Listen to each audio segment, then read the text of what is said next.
mixture of beef, chicken, and we always have a little mouse at the end as dessert for them. I will say that because it's a little bit warmer than average for right now, they often like to bury their food for later. That is a thing called caching. Very normal for them, and they live that way from the time they're 6 weeks old until they're 7 months old. November comes around, their first fresh coat comes in, then they're harvested. They do not survive that harvesting process.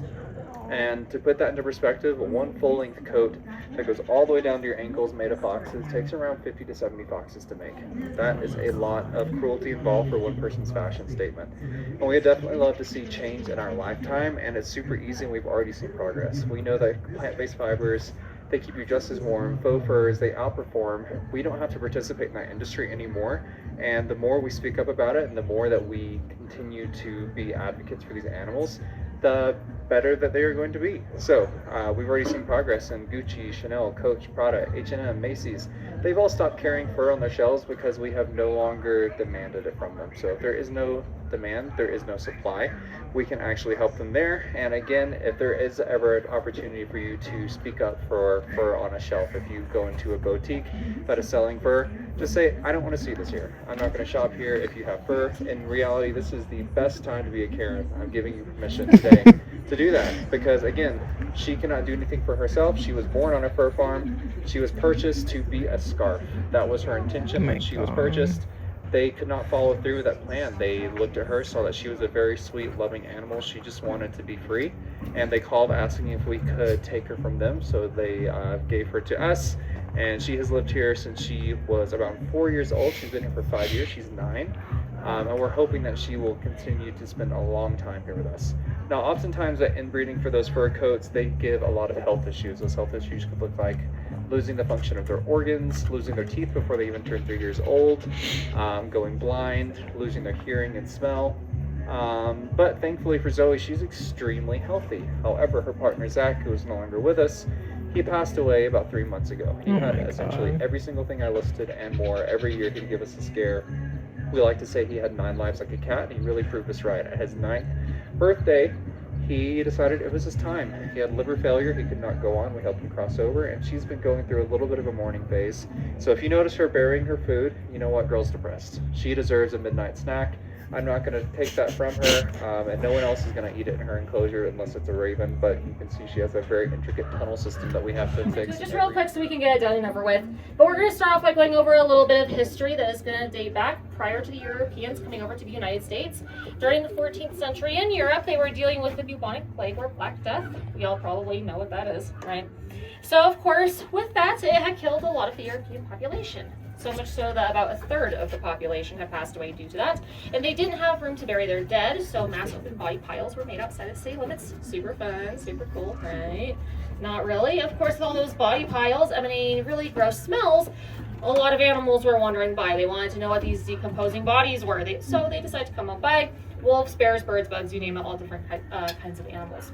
For the Europeans, though, that were also telling stories like Little Red Riding Hood, they decided to associate the wolf as the big bad wolf like those stories did. So they had decided to fear the wolf, brought that fear over to the United States. At this time, there was a guesstimate of up to about 500,000 wolves in our country. Now, we have 2 species of wolf throughout the entire world, but many subspecies. Now, one of those species that we're all probably pretty familiar with is going to be the gray or timber wolf, represented by the blue area. And you can use either name, but they are the same thing. They're not 2 different species or anything like that. It's very similar to how you can call a mountain lion a catamount, cougar, shadow cat, demon cat, whatever on earth you call them. Those guys have like 10 or so different names. For these guys, only 2, gray or timber. So I usually call them gray wolves. If I say timber at some point in time, that's the same thing though, just so you know. But aside from that, a very distinct subspecies of gray wolf is going to be the Mexican wolf. The only other species in the entire world is going to be the American red wolf, represented by the red area. Now, those guys are only found in the United States. You cannot find them anywhere else, so they are considered to be the rarest wolf in the world. Really, really, really super cool. Now, as Europeans have moved farther west, saw all of the wolves that were here, they decided to start killing all of the wolves that they could. By the mid-1900s, only about 300 to 500 wolves remained instead of that half a million. So instead of the historic range, like you used to see here, you now have this for your current documented wolf packs by U.S. Fish and Wildlife Service. They have not recovered basically at all. It looks really super bad. So because this is a really big issue, The good thing about this, though, is that in 1973, Richard Nixon signed the Endangered Species Act into law. That's really super good. We, of course, put wolves on that list a year later, so they have their federal protections, which is super awesome.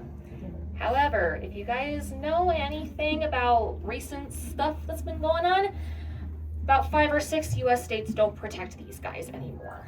And that includes our northern Rocky Mountain states of Idaho, Montana, and Wyoming. All 3 of those states are not great places to be wolves. Believe it or not, they really aren't. Even though we have Yellowstone National Park right smack dab in the middle, while inside Yellowstone, they are protected. Nobody can kill or hunt wolves there. But if a wolf steps 1 foot outside of that park, they can be killed in any way, shape, or form. That's really super bad. That's not great. Plus, baiting wolves outside the park, yeah, people can do that. It's legal. That's a really sad thing. So why exactly are all 3 of those states not great places to be wolves, even though we have a lot of wolves there? Well, the reason why Idaho and Montana are allowing people to kill up to around 90% of the wolf populations in both states. In the state of Wyoming, you can kill a wolf in 85% of that state, no questions asked, no permit required. That's a really, really, really bad thing. That's not great. So because of that, that's a really huge issue. To kind of put this into a little bit of perspective as to how much hatred is being pushed on these animals, some of you already know how much hate is being pushed on them. I'm going to tell you a little bit of a story though real quick because it is very super important that we discuss this. And this was something that occurred about 2 years ago in a place called Daniel, Wyoming. A gentleman by the name of Cody Roberts. Some of you already know this. You already know the name. But this gentleman decided to run over a 9-month-old wolf pup with his snowmobile. This is called whacking in Wyoming. You can do it. It's perfectly legal to do with any animal that you come across. But after doing that multiple times, he decided to take that wolf to his family-owned bar to parade it around. Shock collar around its neck, mouth duct taped shut, all that. Tortured it for hours. After many of those hours, he did take it out back to be shot and killed. Now, of course, it's one of the highest forms of animal cruelty I've ever heard of in my entire life, right? It's one of the highest. But he wasn't charged with animal cruelty, believe it or not. He was only charged a $250 fine for being in possession of a live wild animal and transporting it over county lines. In the state of Wyoming, animal cruelty charges only apply to domestic dogs and livestock. Not even domestic cats, guys, are on that list. That's not right. We have a lot of different types of animals. That's not right for them. So because of that, that $250 fine was all he got. Now, he was indicted by a grand jury, was supposed to face trial March 9th, but instead took the plea deal instead. So he's on an 18-month probation at the moment. A lot of different things that he has to deal with, but there at least did come that, that was at least a good thing that happened because this was unnecessary that this wolf had to deal with, right? Poor thing was at the wrong place at the wrong time. Wasn't necessary. Now, to kind of also go into the story a little bit more, who gave that fine to Cody Roberts was Brian Nesvik, who was the head of Fish and Game in Wyoming. Very recently, he was promoted to your new director of U.S. Fish and Wildlife Service. That means that he's in charge of all of our wildlife in our entire country right now.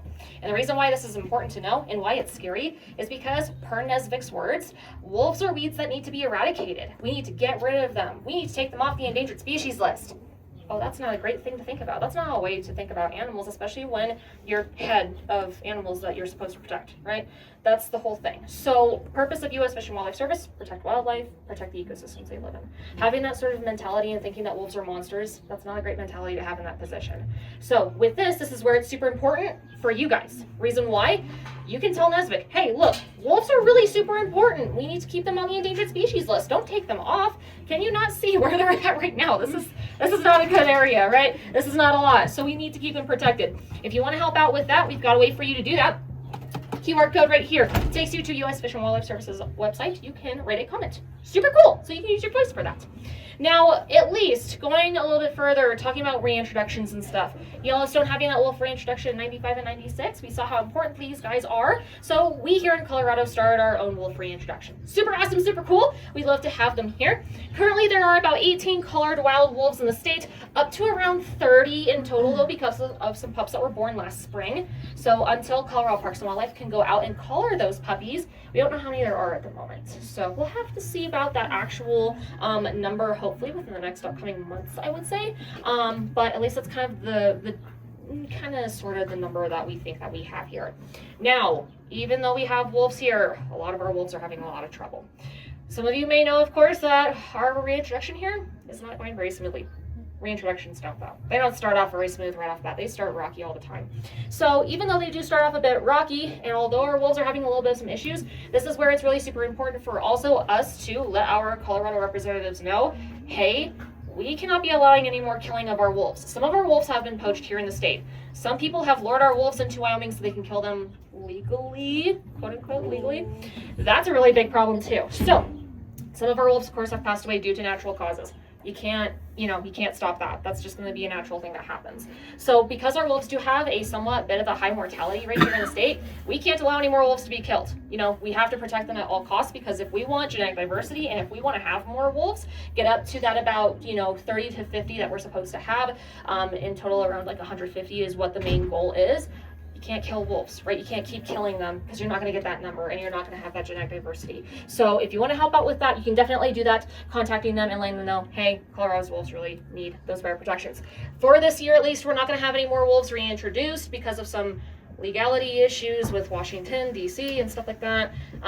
There's a lot that's going into that. Hopefully next year we'll have some more wolves come in, but we do still need to have more come in, because Colorado Parks and Wildlife only reintroduced 25. We need to reintroduce 30 to 50 is the plan. That was put in there. So hopefully next year we'll have some more luck. Now, for our Mexican wolves, about 319 in Arizona and New Mexico in the 1970s, they were almost completely exterminated from the United States. When U.S. Fish and Wildlife Service went to go find more, 7 left. That was all there was. So genetic diversity is now great. Cross fostering and puppy fostering, you guys, that's really good. That's been a great help. So we'll go over what that is when we go see our handsome Mexican wolves today. You get to see our 2 boys. They're so awesome. But going over to North Carolina for our red wolves, only 26 left in the wild in the entire world. That's all you got. Now, with these guys, they are found in the National Alligator Wildlife Refuge, surrounding 5 counties in St. Vincent Island. They are dealing with things like vehicle collisions and poaching. Now, poaching, not as much these days, but I'll still go over how that played a role prior to, stuff that has been done recently. But the cool thing that we actually get to do is we actually get to see our 2 red wolves today.